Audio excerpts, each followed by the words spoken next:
Hightech-Industrie kann man nicht einfach auf Pause drücken. Start-up-Firmen für 50, 150 Tage auf Hold setzen.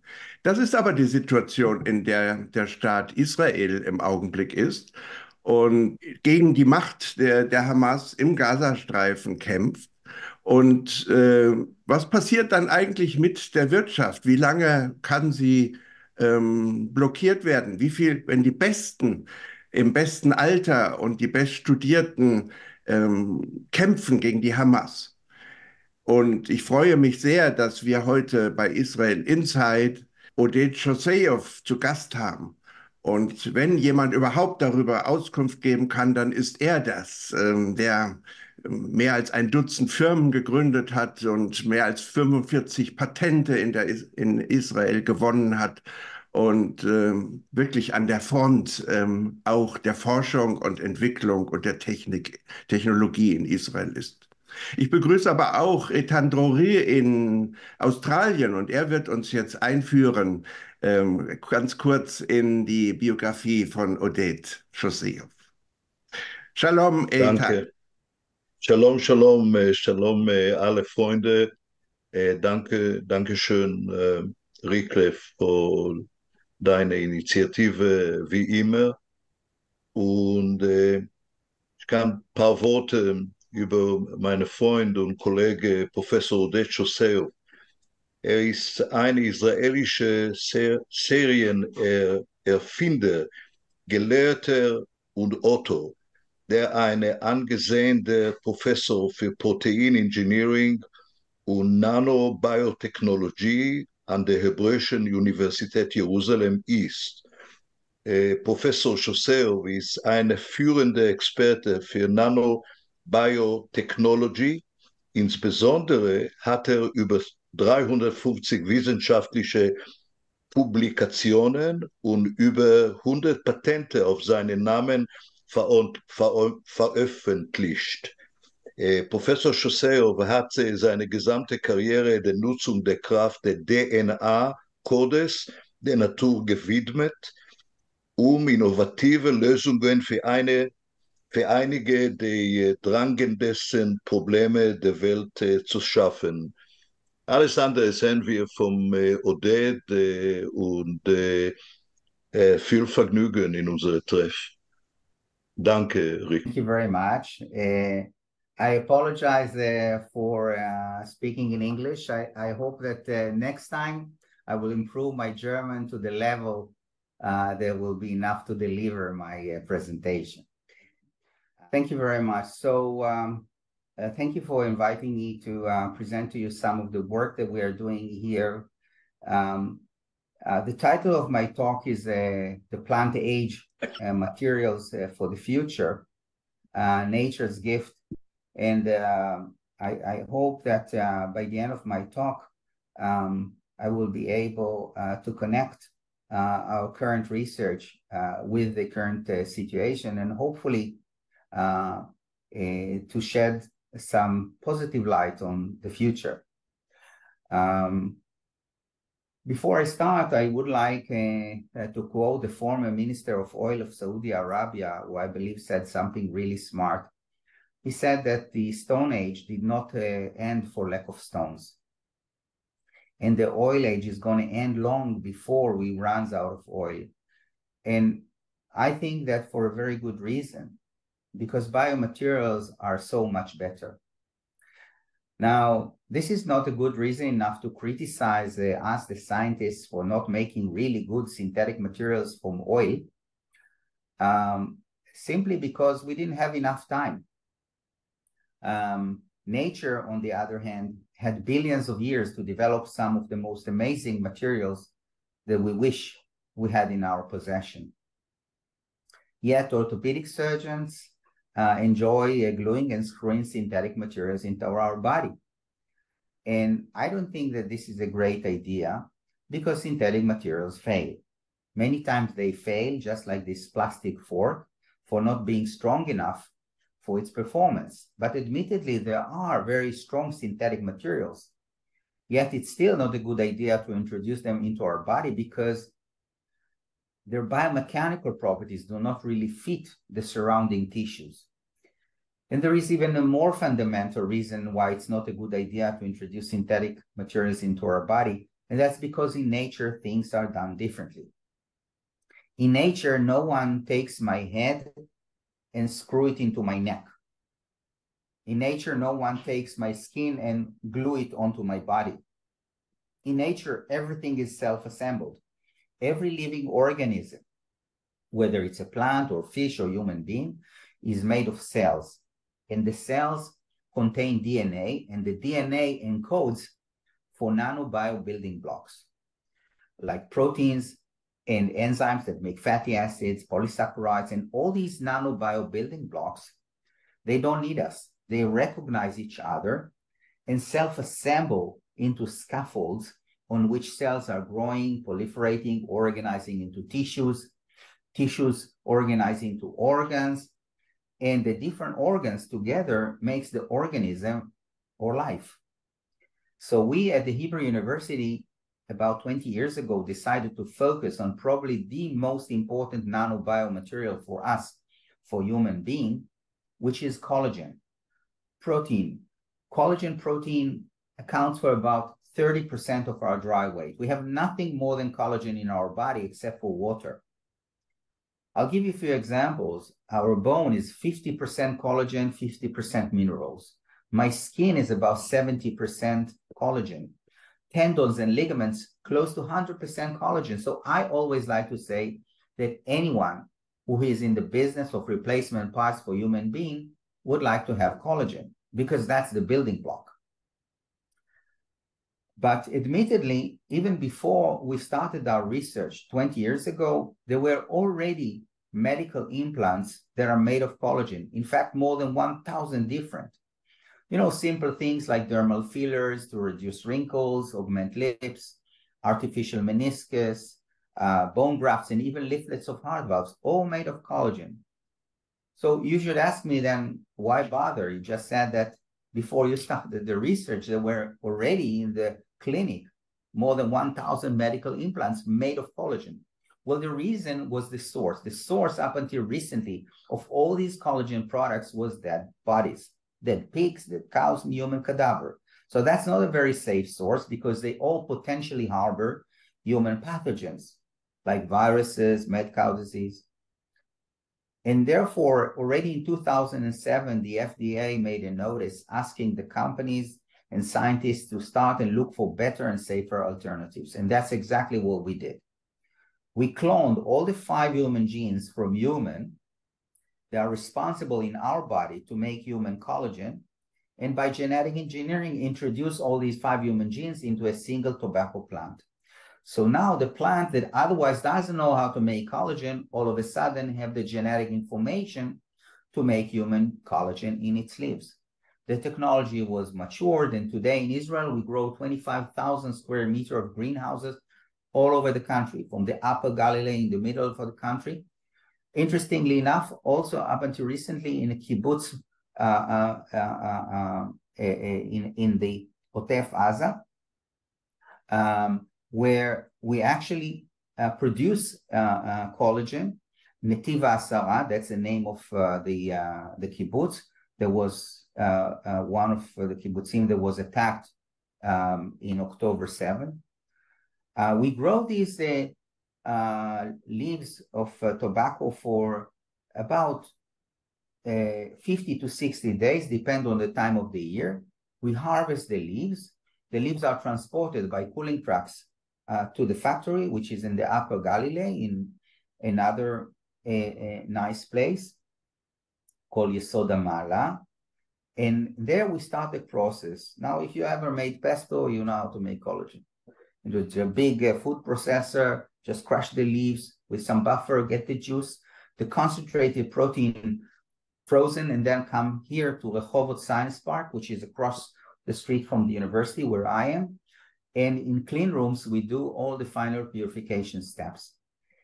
The end result is collagen, which is identical to what we have in our body, except better, because it is not extracted from old used tissue, but actually from brand new producing the leaves.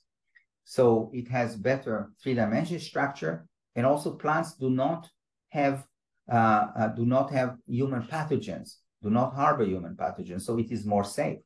And from that collagen, we make different medical implants that, in fact, two of the products already completed clinical trials and reached the markets and regulatory approvals, mainly in Western Europe, like in Germany, in England, in Switzerland, Austria, the Netherlands, UK, of course, also in Israel, and in some Asia Pacific countries.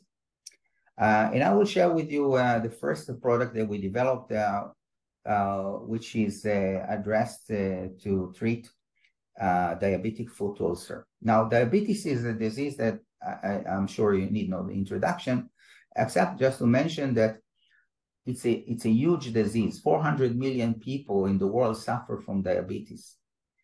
Now, 20% out of the 400 million will experience at least once in their life a diabetic foot ulcer. If we fail to treat it, it ends up in amputation. The number of amputations is frightening. 1 million amputations per year. So every 30 seconds, someone in the world is losing either a toe or the entire foot. And of course, the quality of life after that is not really great. Now, this is the product that we developed. What the doctor is actually doing is debribing the dead cells and inject the human collagen into the wound bed and fill the wound bed with the collagen that was extracted from the plant. Now, something really nice happened. The live cells in the periphery of the wound, they recognize the collagen because that's their natural scaffold. So attach to the collagen and get a signal, hey guys, you're on the right spot, start to proliferate. So they start and proliferate, grow what is called the granulation tissue. Once the granulation tissue reaches the level of the skin, another set of cells start to grow, keratinocytes, and close the wound. This is a picture that I got from one of the doctors in Italy that is treating diabetic foot ulcer with our product. What you see here is on the left-hand side is the back of the heel of a 64-year-old patient that suffer from diabetic foot ulcer. And this wound here, actually, it's a hole that goes all the way to the bone. And because it failed to respond to any treatment for about 2 years, typically it ends up in amputation here. So as a last resort, he tested the human collagen produced in the tobacco plants. And you can see here, 3 months later, a full recovery. Trees are also nature's gift, if you like. You know, the sequoia trees, they grow for hundreds of years, carry hundreds of tons in cold weather, hot weather, UV light. In fact, I'm not familiar with any plastic chair that can survive such harsh conditions. Yet, it's remarkable to notice that in the middle of the trunk of the wood, if you look by high-resolution electron microscopy, you find these nanofibers that are really strong, but surprisingly made of sugar. Well, not exactly the same sugar we drink in our tea. It's a homopolymer of glucose called cellulose, organized in really, really nice and organized nanofibers. Now, I know everybody talk about nano, but let me just give you a feel on how small it is. So my hair is about 200 micron. If I take one of my hairs and I slice it 200 times, I take another, just one slice, then slice it another 1,000 times. This is 1 nano. So really, really, really small, but extremely, extremely strong because of the crystalline organization of this fiber. It is so strong that on a weight basis, it's about 10 times stronger than steel. Yet, it's made of sugar. So it's renewable, it's compostable, and it's actually very good to the environment. So not surprising that analysts all over the sun done in the last 10 years believe that cellulose nanocrystals, or CNC, how they call them, were going to be one of the most important nanobiomaterial for the entire industry.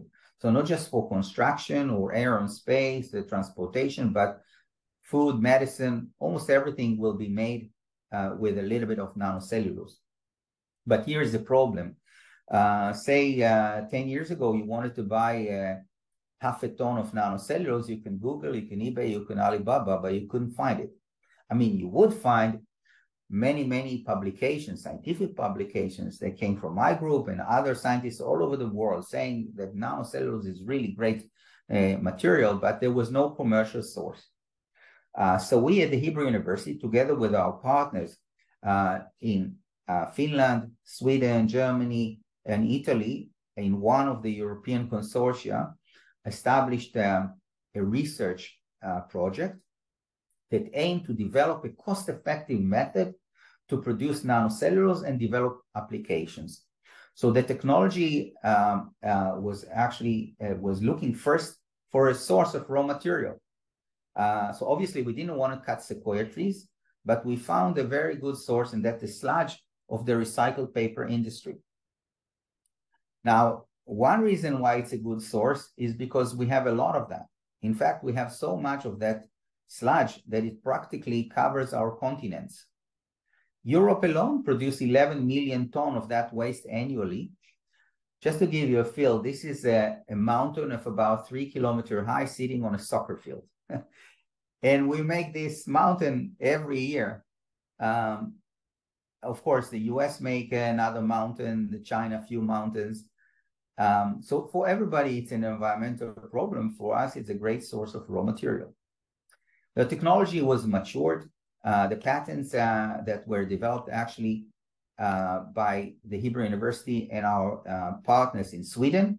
And we established a company, Melodia. And today we have in Israel the first cellulose nanocrystal factory, commercial factory, which is actually the only one in the Middle East and Europe.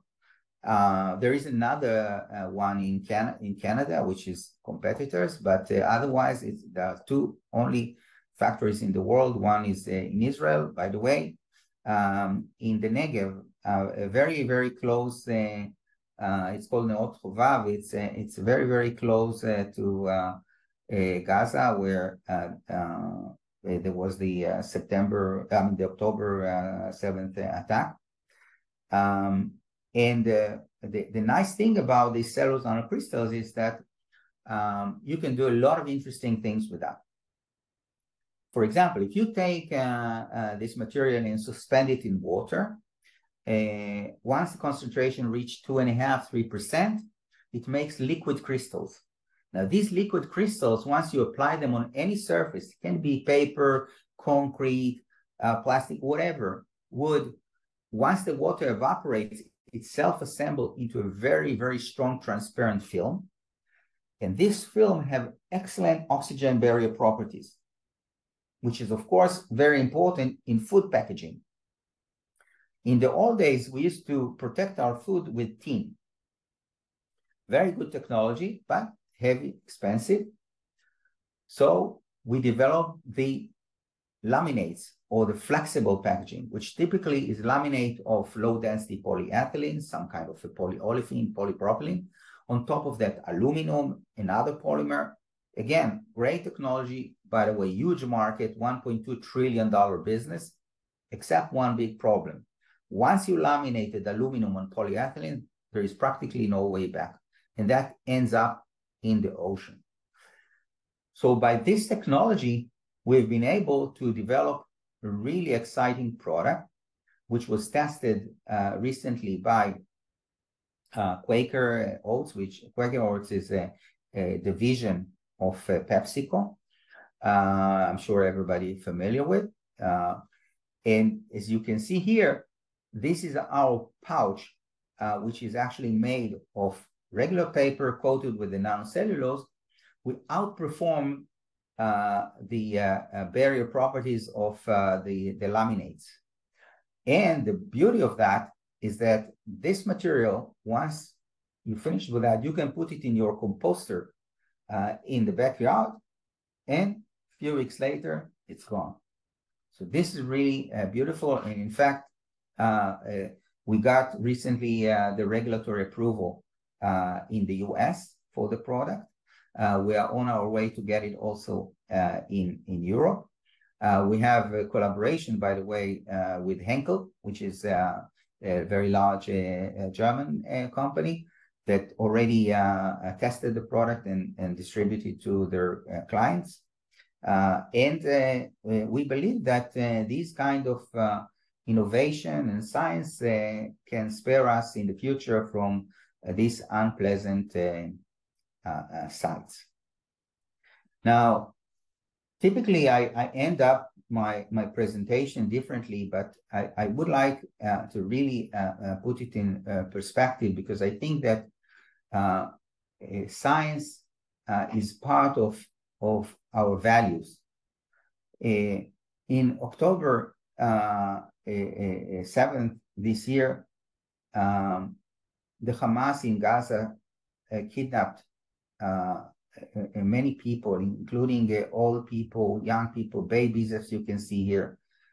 I'm happy to say that 2 days ago, this very nice old woman actually came back to Israel after the beginning of the operation of the Israeli army. They put pressure on the Hamas and some international pressure. We've been able to have her back.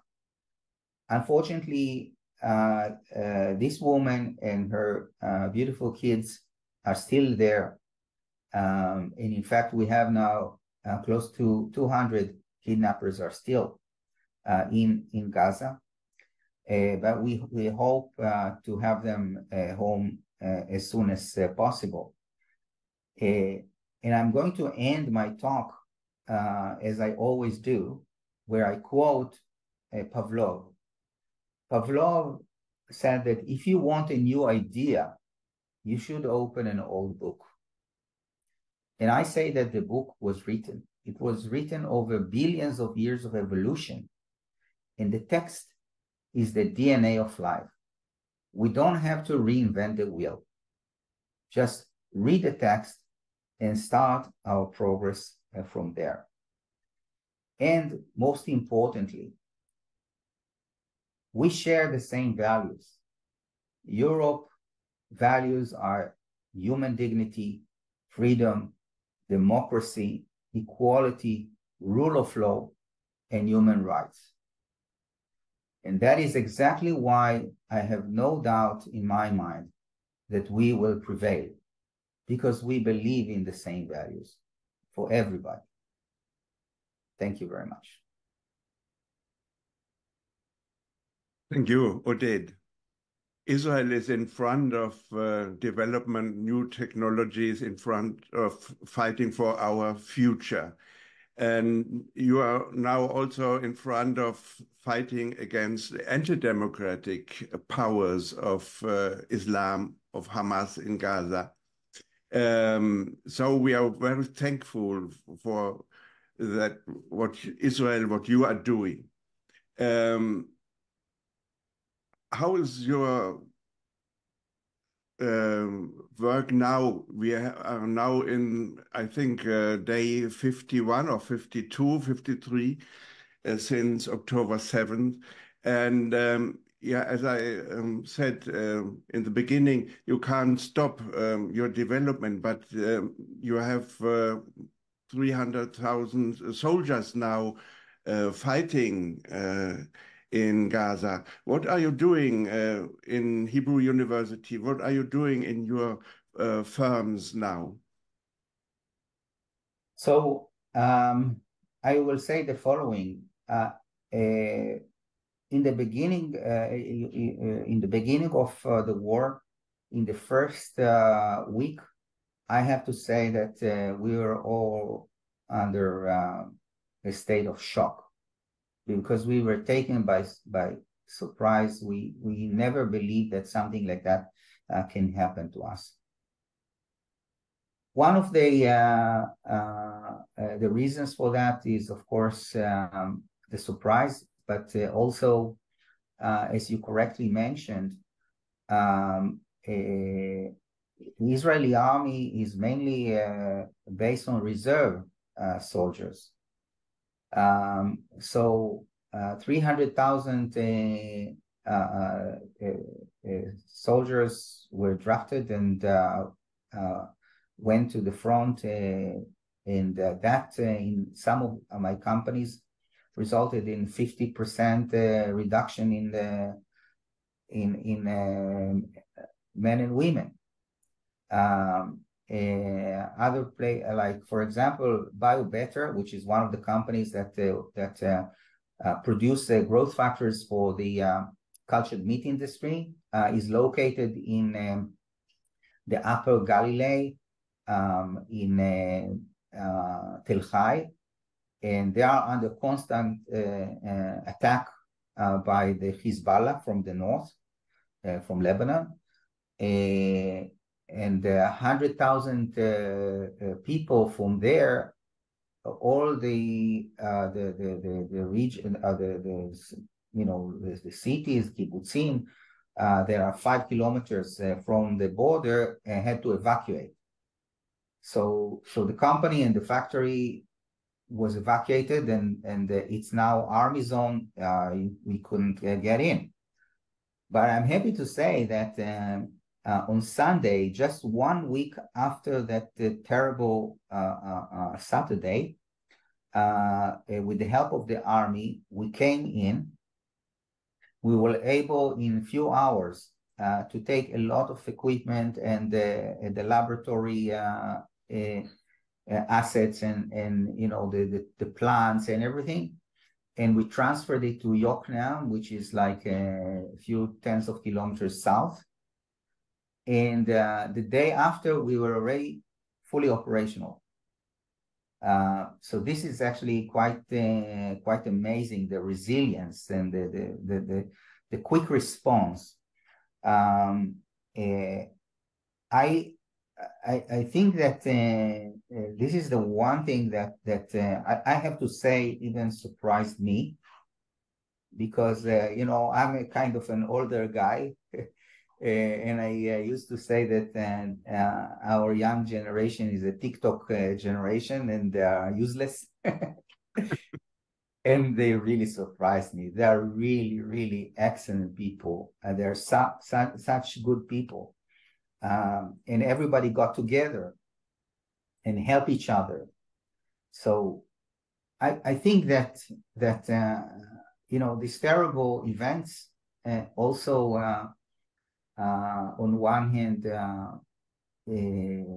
change a lot of things that we thought about our neighbors, but on the other hand, we found out the good things about the people, and the resilience of the people. And as I said before, I mean, people that believe in the good values will always prevail. But now also critical functions such as closing sales deals or raising capital are also delayed now. What do you think? The army says maybe our actions need 100 days, 150 days to close, to reach our goals. Are you resilient enough to stay this such a long time?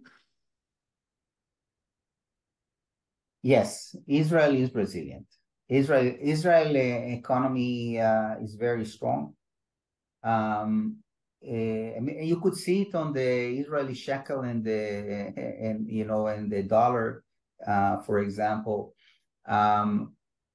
It went, when the war started, it went to 4 shekel per dollar, which was like amazing. And now it's actually already the same as it was before. So that tells something. Of course, in terms of many companies suffered, economic loss because, first of all, even in the local economy, people did not go to to restaurants or shopping or something, and that, of course, significantly affected the local small businesses. And there are difficulties there. It's not like it used to be, but I think that first of all, if you look at the stock market of the Israeli companies in NASDAQ and other places, is going up again. And this is because typically, the markets, the stock market actually doesn't look at the current situation, but actually look what's going to be. And they see that Israel is strong. They see that Israel is resilient. And yes, we got hit. There is no doubt, and we still have to fight to bring back our loved ones. But we will have a better Middle East. I have no doubt, for everybody, not just for us. For the poor people in Gaza, they're really terrible what Hamas did to them. It's terrible what many of their regimes, dictatorships, do to them for all these years. And I hope that they will realize it themselves, that they also deserve better life. But one thing is for sure, Israel will not be taken unguarded again, and we will prevail. I have no doubt in that. Mm-hmm. But Oded, already before the outbreak of the war with Hamas, the Israeli tech industry was in a deep slump. In the first 9 months of this year, the startups raised around 5.5 billion in capital, and it was down 70% from the period in 2021. So some people say it was also an impact of the crisis, the inner Israel crisis, an impact of the judicial reforms, or the try to reform the judicial. What do you think about this? Absolutely, you're absolutely right. I mean, I'm positive that these atrocities in October 7th would never happen if we had a different government. I mean, I have no doubt in my mind, because the government in Israel in the last 9-10 months was probably the worst we had in the entire history of the state of Israel.